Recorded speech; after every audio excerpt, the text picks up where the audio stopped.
আমাদের একটা বিশেষ অভিযানে আমরা একটা বিশেষ চক্রকে বিশেষ চক্রকে আমরা রিকভার করতে সক্ষম হয়েছি। সেটা হচ্ছে যে যারা জোরপূর্বক ভিক্ষাবৃত্তি করে, তারা বিভিন্ন স্থান থেকে শিশু অপহরণ করে বিক্রি করে এবং তাদেরকে ট্রেনিং দিয়ে বিভিন্ন জায়গায় বিক্রি করায়।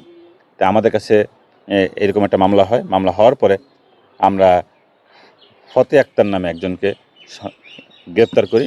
গ্রেপ্তার করার পরে প্রথমে স্বীকার না গেলেও পরবর্তীতে সে আমাদের কাছে স্বীকার করে যে হ্যাঁ, এই ধরনের ঘটনা সে একটা করেছে।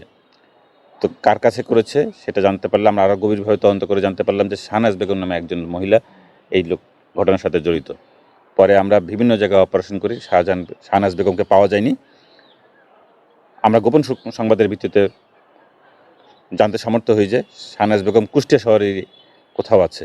পরে কুষ্টিয়া থেকে আমরা শাহনাজ বেগমকে গ্রেপ্তার করি। গ্রেপ্তার করার পরে সে আমাদের কাছে প্রথমে স্বীকারোক্তি দেয় না এবং বলে না যে সেই সমস্ত অপরাধের সাথে জড়িত।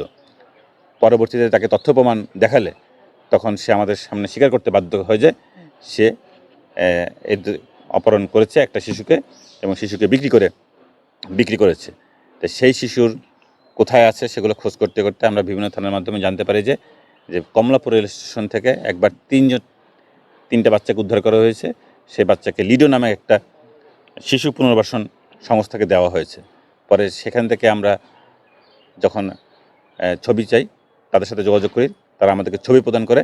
আমরা দেখি যে 3টা বাচ্চা আছে সেখানে যারা বলতেছে, যাদের ভাষা কুষ্টিয়ার, যারা কুষ্টিয়া থেকে আসছে কিন্তু তাদের ঠিকানাটা বলতে পারছে না। পরে তাদের 3জনের ছবি আনি। 3জনের ছবি আনার পরে আমরা ফাইন্ড আউট করতে সমর্থ হই যে এই 3জনই হচ্ছে যে কুষ্টিয়ার এবং এই 3জনকেই পাচার করেছে এই শাহনাজ বেগম।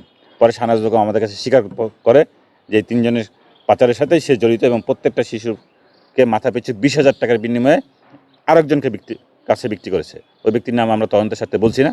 আমরা তাকে গ্রেপ্তার করব এবং তাকে গ্রেপ্তারের জন্য আমরা বিভিন্ন জায়গায় অভিযান পরিচালনা করছি। আইনগত ব্যবস্থা হচ্ছে এই সংক্রান্তে মামলা হয়েছে। মামলার ভিত্তিতে আমরা 3জন শিশুকে উদ্ধার করেছি এবং 2জন আসামিকে উদ্ধার করেছি এবং এই মামলার সাথে আরও যারা জড়িত তাদেরকে গ্রেপ্তার করা হবে। আমাদের অভিযান অব্যাহত আছে।